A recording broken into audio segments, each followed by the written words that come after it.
He's vengeance, he's the knight, he's Batman, and he's animated. I'm talking about the Chip Kid Batman animated book on this video. Here we go.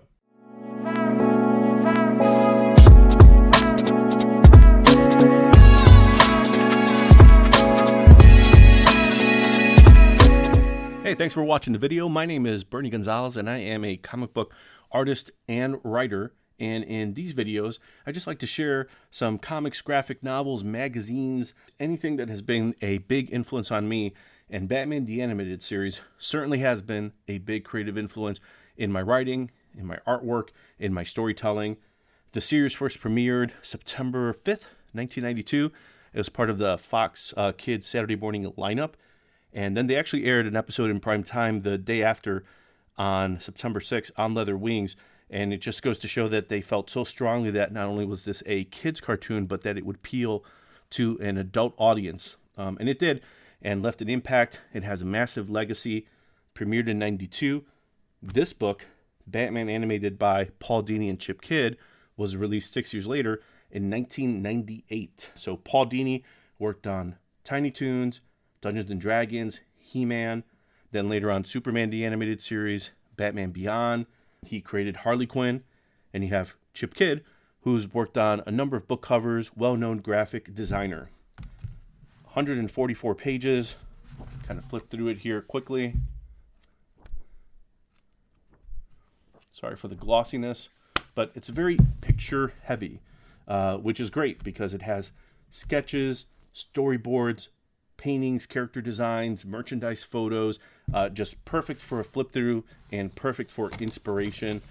I'm just surprised that because of the impact that the animated series has, there are not piles of coffee books about the animated series.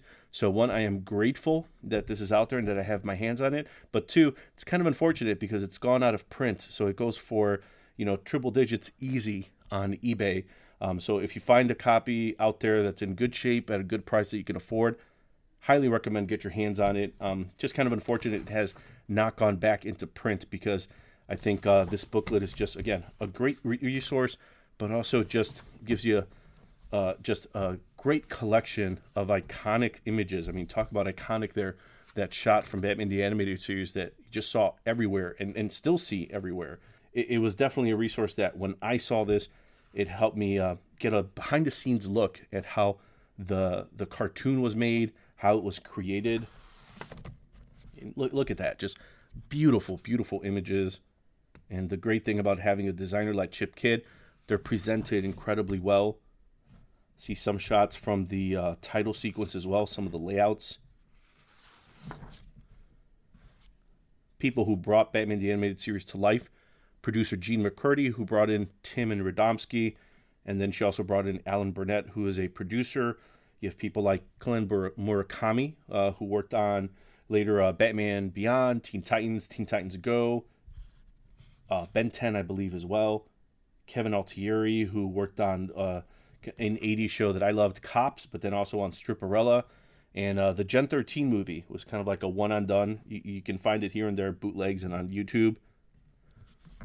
As an artist, I just can't help but look at Bruce Timm's desk here, where you see everything from a Mars Attacks Alien, Kirby Galactus, 1995 Batman Forever poster. Looks like there's a X-Men Essentials back there. Some Happy Meal Batman toys. Looks like a Toy Biz Marvel Universe Daredevil. Something called Immoral Tales. Looks like it's a book sitting in the hands of a creepy doll holding a creepy baby. Legion of Superheroes here, and some of those 12-inch G.I. Joe figures. I have to think when they're coming to your desk to take pictures, you have people in production, writers and artists who are curating the image so that people can see them, and it looks the way you want people to look. But I get a sense this is actually what Bruce Timm's desk looks like. All the inspirations, the messiness, the supplies, it's all there. I even think that's one of the characters from a Giant Robo anime that I love that certainly would make sense that Bruce Timm would be influenced by and would also love as well. But again, just a glimpse into the behind the scenes of the making of the show. Features an introduction by Bruce Timm. and some of the early designs. I mean, just so, again, iconic, that idea as an artist where if you can turn your character into a silhouette and the audience can still read what's going on. These are just seems like some of the principles that Bruce Timm and the other artists early on understood very clearly, and they brought that into conceptualizing, into producing the show. Some amazing background shots here where you can see Eric Radomski's contributions. He is known for kind of creating that dark deco style, that kind of combination of 40s pulp film noir. He worked on dark black paper instead of lighter or white paper, and it just changes the tone, the mood, so it doesn't look like anything else. And again, apologize for the glare there, but it just, one of the reasons why the show spoke to me, because it didn't look like anything that was on TV at the time. And look at that. Look at that. Just some of those amazing title cards. They were designed by Eric Radomski, leaning on that retro 40s feel and really just trying to capture the episode's theme. Not a moment necessarily from the episode or a specific shot. And I'm just thinking, as an artist, that's difficult to do, to try to kind of concentrate a theme or a feeling into one image, but keep it simple, not busy, not distracting, to try to convey to an audience what this may be about. Just masterclass work, amazing work. And unfortunately, dropped those title cards when the show moved from Fox to Kids WB. But I mean, I would love to have a coffee table book just of those title cards alone. Just amazing, amazing work. You have some reviews, some quotes. Rick Burkett, who actually was a Batman artist. Howard Chaykin, American Flag. Mark Evanier, he actually worked, he's a writer, but worked with Jack Kirby as well. Kelly Jones, very distinct Batman artist, worked on Red Rain. Matt Wagner, who created Grendel. Les Daniels, who is a known comic, passed away unfortunately, but comic book historian and author. So a little bit of a cross-section of everyone, from people like Paul Levitz that have been executive vice presidents, publishers at DC, to people like Neil Gaiman, all saying very nice things about the show and the impact that it's had. Again, some shots here. You can see some of Eric Radomski's preliminary background studies, just getting a sense for the tone of the show. But I mean, look at this. Just like nothing that I would have seen on TV. Just so many stark angles. That German expressionism is in there. Obviously influenced by the 1989 Batman movie that had a Gotham designed by Anton Furst. But, I mean, just able to take 1989 and then also Fleischer Superman cartoons, put it all together to bring us the world of Gotham, to start building the world of Batman. Just amazing stuff here. Of course, just some of the storyboards of that intro sequence. So well done. And just being able to see it broken down like this, again, as an artist, this was unbelievable. Just to be able to see this almost like second by second, beat by beat breakdown of what they did, and then to be able to pop in the DVD and just be able to watch it and pause it and then compare it. That's what I was doing, because I was trying to break the code, figure out how to reverse engineer it so that I could figure out how to do it myself. And this was invaluable, just to be able to see all of this and then see how in these small storyboards that were probably, 6 or 7 on a page on an 8.5 by 11, the fact that they were working quick to keep up with the production, but at the same time, there was something easy to read, something iconic in the storytelling. So you knew that when they worked on it, it would be amazing. Go through some of the voice actors and the casting there. Get some stuff here about standards and practices and the things they could not do, including this kind of funny shot here, drawing by Bruce Timm, just kind of tongue-in-cheek, talking about all the things that broadcast standards and practices told them they couldn't do. No child endangerment, guns, drugs, breaking glass, alcohol, smoking, nudity, religion, strangulation, and just a great shot of all of those things happening at once. Some of that early Eric Radomski shots. I love the fact that at least they are able to put in here who worked on some of these. This is production background by TMS, who's one of the animation studios from Japan that worked on the animated series and gave it a little bit of that anime feel. So you had that motion, that dynamism that was just amazing. Again, like nothing else you saw. But then just the fact that you see the skyline and it feels like a living, working city. There's billboards, there are people in these buildings, and they live in these places. It's just amazing artwork. Then you see some of this, again, some of that German expressionism, something very like, I don't know, just like Fritz Lang, Metropolis, just some Caligari, a little bit of all that in here. Nothing like what you would see on Saturday morning cartoons or even after school.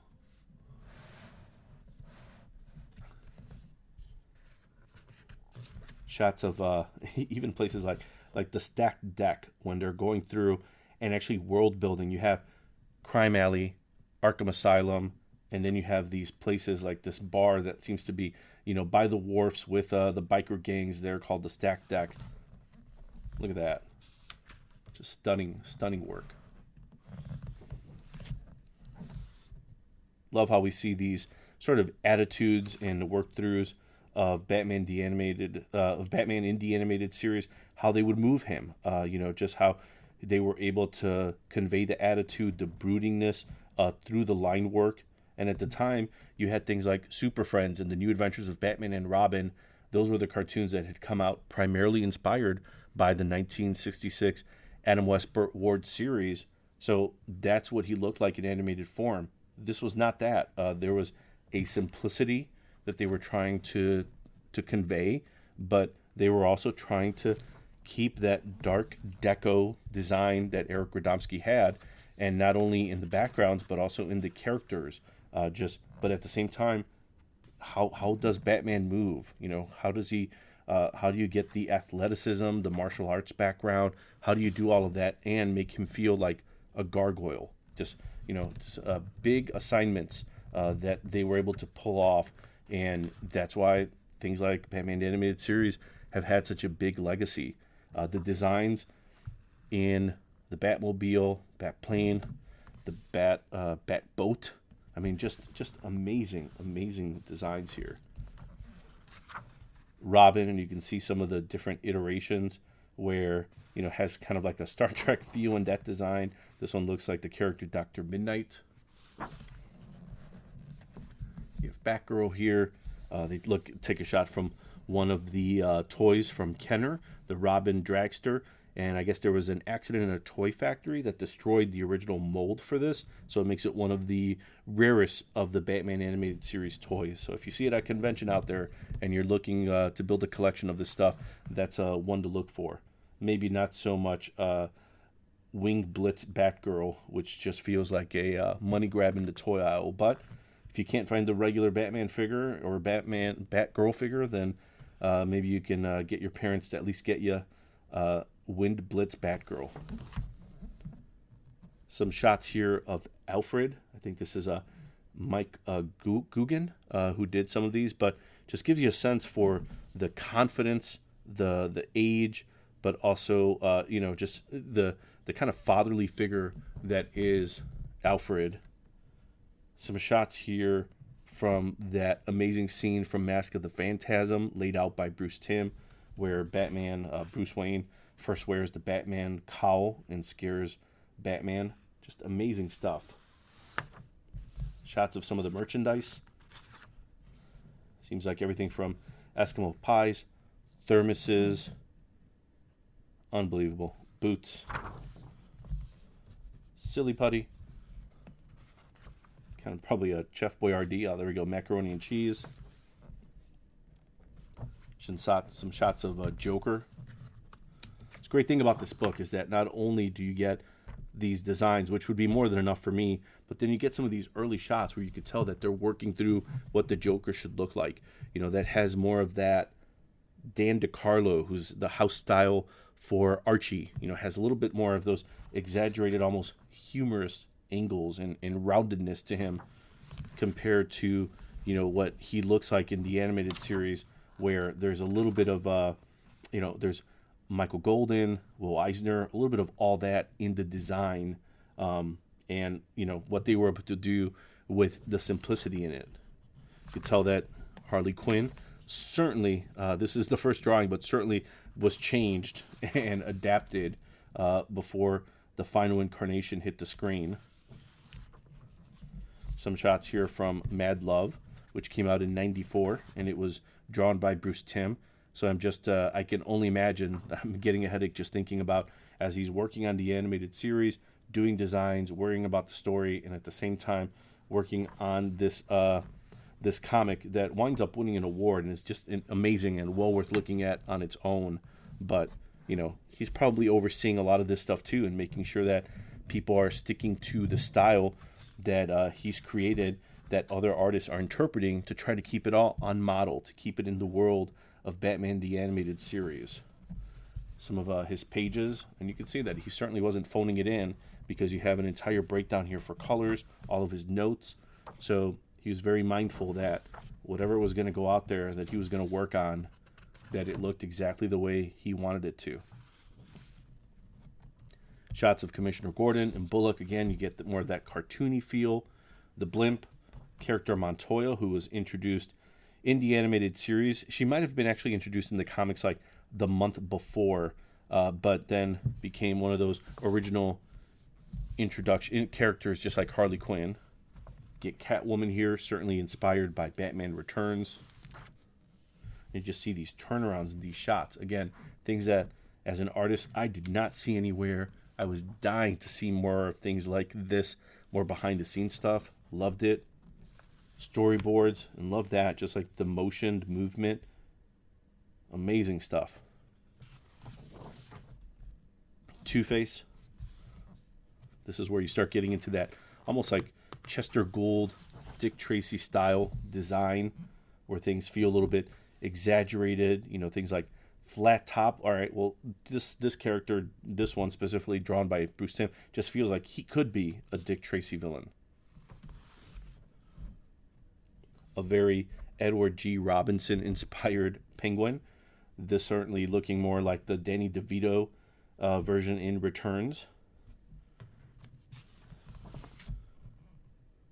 See a little bit of everything here. Some Kevin Nolan, Mike Mignola. They were some of the comic book artists who contributed to the character designs, the concept designs for Batman the Animated Series. And here you can see some of the work that they did.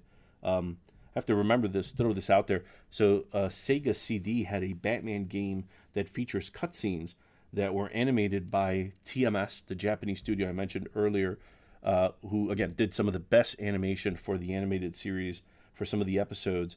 And for Sega CD, the cutscenes are almost considered like a lost episode of the animated series. It features Poison Ivy, Joker, Riddler, Harley Quinn, Clayface, all voiced by the actors. Well worth looking for on YouTube if you want to check it out. Speaking of Clayface, love this. Just attitudes, how he would look with some of the shading here. I'm just imagining that it has to be like Copic type markers, just to give you a sense for, the density, the thickness that is Clayface, and how he would move and how he would look bulky and weighty. Have a little bit of a Ra's al Ghul appearance. Neil Adams, Denny O'Neil, I think it was in like the 240s of Batman, where you have Ra's al Ghul and Talia, and Alan Burnett, one of the producers, talks about how he went into the Batman Encyclopedia, the greatest Batman stories ever told, and pulled stories from people like Denny O'Neil, Norm Grayfogle, Neil Adams, and brought that all into the animated series to try to adapt some of those fan favorite stories, some of those stories that were very prominent in the history of Batman, and try to adapt them to the animated series. So here you can see a nice breakdown of the storyboards for one of those episodes that features Ra's al Ghul. And it's cool because you get these fold-outs in there as well. Get the Riddler, very much feeling a little bit like at least here by Frank Gorshin from the Batman 66, and then eventually taken to an exaggerated tone with Jim Carrey. But at least in these, you have that sense where there's something very classy, just something very interesting about the design, because he's a hard character to write. You have to write really good riddles in order to have Riddler pay off. You know, you can't have him be too much like the Joker. He's not a muscle-bound henchman or anything like that. You know, you have to play around with the fact that he's challenging Batman's mind. It just, you know, the shadows and everything make him look more threatening and more ominous. Just, again, good design work there. Man-Bat Studies, Hatter Studies by Kevin Nolan. Love that. Love being able to see some of those early designs.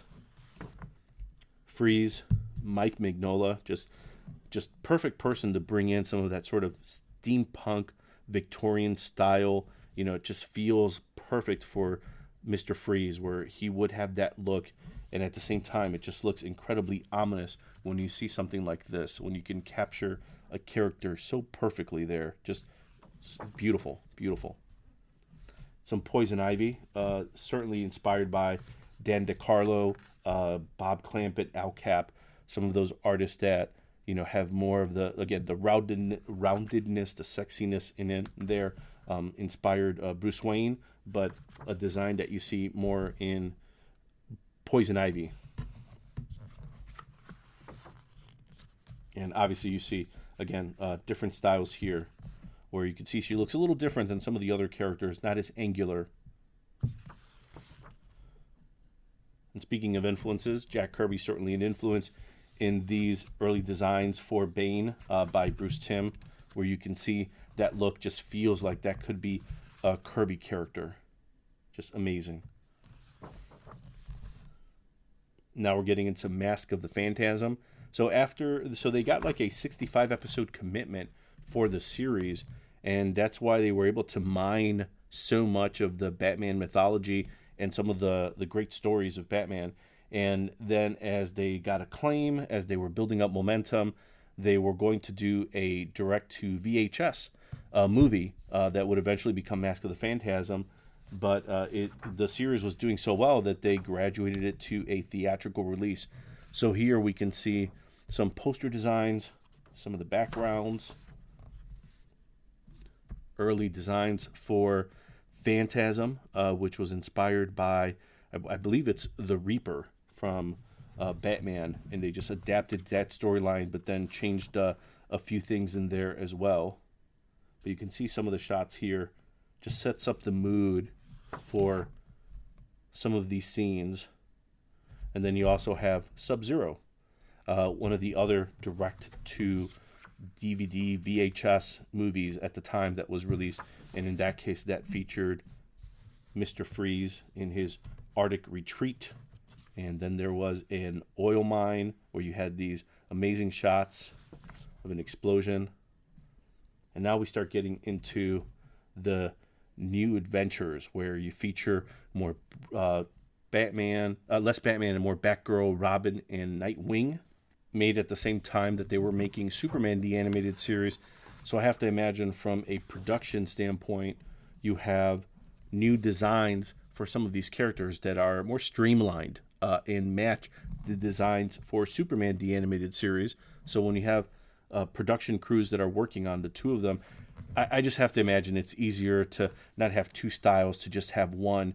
So everything looks a little different. Batman loses the yellow circle around the bat signal, and then there's little changes in, say, for example, Joker. You've got the eyes that just have those beady, sunken eyes in there. Everything just becomes a little bit more streamlined. Bruce Wayne's hair gets slicked back a little bit, but then, you know, you get still some of that amazing, just well done design work by these artists, Glenn Murakami, Bruce Timm, that are still able to convey a lot with a few lines. Newer designs for Hatter, Poison Ivy. Killer Croc certainly was one of the biggest changes, along with Scarecrow and Penguin, who has that more Burgess Meredith style. Bane, Batman, Robin, See some of the maquettes that they made of those. Those are kind of neat, but also expensive. Background shots that you see there. Some of the toys. And then the great thing about that last season where you did get more characters like the Demon Etrigan or the Creeper, and they started introducing other characters since they were, trying to move away a little bit from Batman and definitely less of the dark deco mature storytelling, like Perchance to Dream or Almost Got Him, and you would get into more like, all right, well, let's have Batman and Robin together fighting crime, but also being able to, tell different stories and adaptations, including the Legends of the Dark Knight episode, where they're able to go to like Dick Sprang, just classic versions of Batman and Robin, but also do, the Dark Knight Returns and get into more of like a Frank Miller dark and gritty version. I believe Darwin Cook also worked on some of these with Glenn Murakami and some other artists out there, but just being able to interpret Frank Miller's line work in the ways that they were able to interpret Dick Sprang's artwork and just kind of bring it to animated life. I mean, just shots like this where, if you've seen the original panels, the shots, they did a great job being able to interpret it and bring it to the screen. Then you have an outro by Paul Dini kind of teasing the fact that, yep, on the horizon is Batman Beyond. Great episode guide here at the end. And that is Batman Animated. So if you have your hands on this already, count yourself lucky, because again, it's out of print, a little harder to find, certainly expensive to get your hands on, but one of the books that I certainly enjoy, love looking at every once in a while, just being able to take it off the shelf and skim through it, because such a great resource. And again, Batman the Animated Series, big influence on me and big influence on other people, but good book that just documents the legacy and impact of the animated series. So thanks for watching the video.